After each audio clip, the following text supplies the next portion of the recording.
Olá, meu amigo, olá, minha amiga, tudo bem? A mensagem de hoje é muito especial, faz parte da série das parábolas de Lucas 15. Então, pegue a sua Bíblia, abra o seu coração, chega mais perto e vamos meditar na preciosa e maravilhosa palavra de Deus.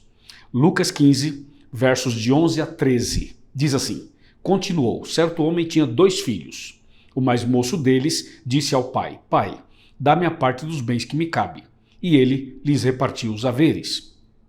Passados não muitos dias, o filho mais moço, ajuntando tudo que era seu, partiu para uma terra distante e lá dissipou todos os seus bens, vivendo dissolutamente. Agora vamos avançar e ler o verso 32, que diz assim: Entretanto, era preciso que nos regozijássemos e nos alegrássemos, porque esse teu irmão estava morto e reviveu, estava perdido e foi achado.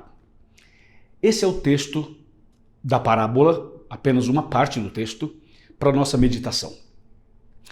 A Bíblia fala de um homem que tinha 2 filhos, e o texto é claro ao dizer que o mais moço, isto é, o caçula, pediu a sua herança e foi embora de casa. Existem muitos sermões e muitas mensagens e estudos sobre esta parábola. Aqui nós vamos fazer apenas uma reflexão, mas eu queria chamar sua atenção para alguns detalhes importantes.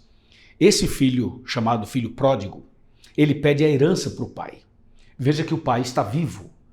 Então, pedir a herança para o pai, ainda em vida, significava naquela cultura desejar a morte do pai. Esse filho estava cansado da rotina da casa, estava cansado do dia a dia. Ele queria uma nova vida, uma nova experiência, ele queria algo diferente. Ele queria ir embora de casa. Será que alguma vez você pensou em ir embora da sua casa? Viver sozinho ou sozinha? Ir para uma outra cidade, para um outro país? Já pensou em fazer isso? Não há nada de errado quanto a isso quando é feito dentro daqueles padrões familiares, num acordo, num diálogo, na família. Mas nesse caso, essa atitude desse filho era uma atitude rebelde. Ele simplesmente pega a sua herança e vai embora de casa. E ele começa a gastar o seu dinheiro de forma irresponsável. E você sabe, nessa vida é assim, quando você tem posição, tem dinheiro, tem prestígio, você tem muitos amigos. Quando você não tem mais dinheiro, consequentemente não tem mais posição e nem prestígio, os amigos falsos vão embora e só permanecem aqueles que são verdadeiros. Esse filho pródigo, enquanto tinha dinheiro, tinha tudo, ele era famoso e ele também agregava muitas pessoas, homens e mulheres, mas agora acabou tudo, gastou todo o dinheiro e começou a passar necessidade. E ele então procurou emprego, procurou ajuda, pediu apoio de um, de outro e nada conseguiu. A Bíblia chega a dizer que ele chegou no fundo do poço, chegou num estado bastante complicado da vida. E foi aí que ele então tentou um emprego para cuidar de porcos. Era talvez a única opção que ele teria. Mas na cultura judaica, você sabe, biblicamente falando, não se come carne de porco nem se toca no porco. Nós adventistas também não comemos carne suína, como está em Levítico capítulo 11. Então, trabalhar cuidando de porcos era uma humilhação, era algo muito terrível e era o único trabalho que ele poderia ter se ele quisesse. Veja a que ponto chegou esse filho pródigo, que tinha família, que tinha tudo e de repente perdeu tudo que tinha e foi no fundo do poço. Só que tem um episódio bastante importante paralelamente a essa experiência do jovem.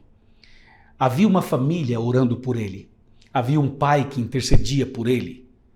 Com certeza havia uma igreja que orava por ele. E um dia, estando no momento mais difícil da sua vida, esse jovem toma uma decisão. A Bíblia chega a dizer que ele fala assim: levantar-me-ei.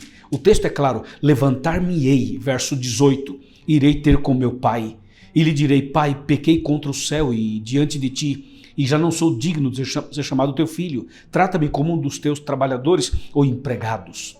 Verso 19 diz assim, aliás, verso 20 diz assim: e levantando-se foi para o seu pai. E vinha ele muito longe, quando seu pai o avistou e, compadecido dele, correndo, o abraçou e o beijou. Veja que esse filho foi longe demais gastou tudo, fez tudo errado, sofreu, apanhou da vida, mas um dia se arrependeu e decidiu voltar. Entenda que o arrependimento dele não foi obra do acaso, e a decisão dele de voltar para casa também não foi obra do acaso. Foi resultado de uma intercessão, foi resultado de um pai que intercedia pelo seu filho de dia e de noite, o tempo todo.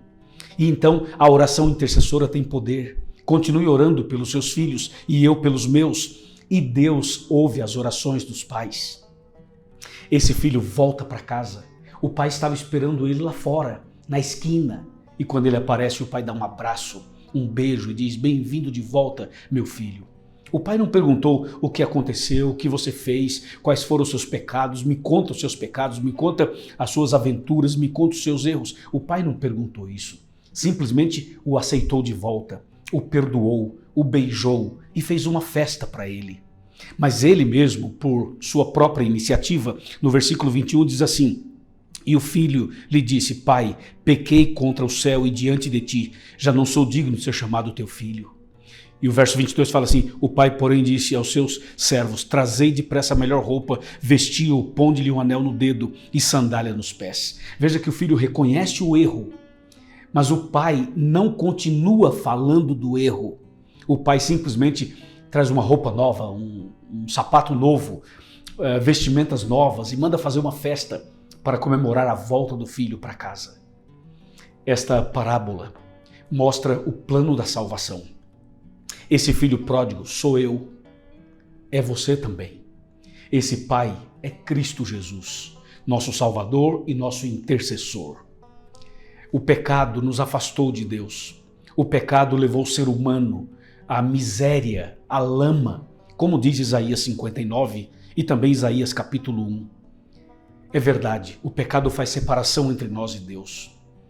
E as consequências do pecado são terríveis. Mas aquele filho foi alcançado pela graça. A graça é maior do que o pecado. Onde abundou o pecado, superabundou a graça. A mão do Todo-Poderoso alcança o ser humano no mais profundo do abismo, no mais profundo do lamaçal do pecado, como alcançou esse filho pródigo. E ele volta para casa, o pai o recebe, o abraça, faz uma festa, comemora, mesmo que o irmão tenha ficado triste, aborrecido, etc. e tal, mas o irmão que ficou em casa, que aparentemente era bom, também era necessitado tanto quanto aquele que saiu de casa.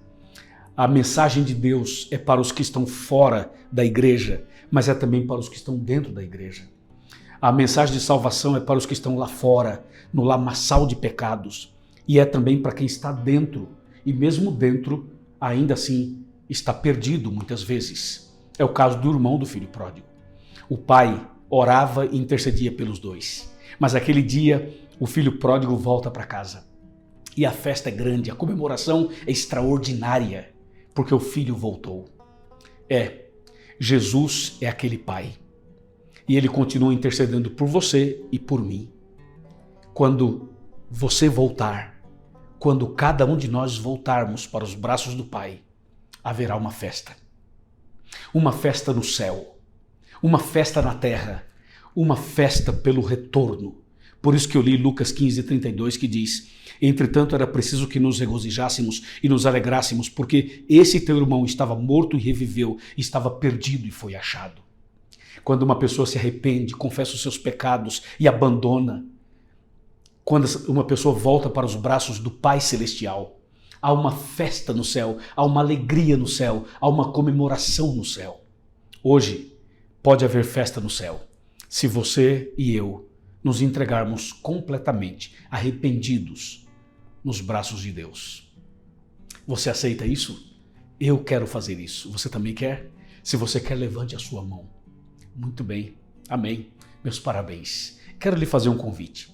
Você já foi à Igreja Adventista do Sétimo Dia? Eu quero convidar você que ainda não frequenta a igreja para que conheça uma igreja. Quero convidar você a encontrar a igreja mais próxima da sua casa ou a mais longe, onde você quiser. Tem um site chamado encontreumaigreja.com.br.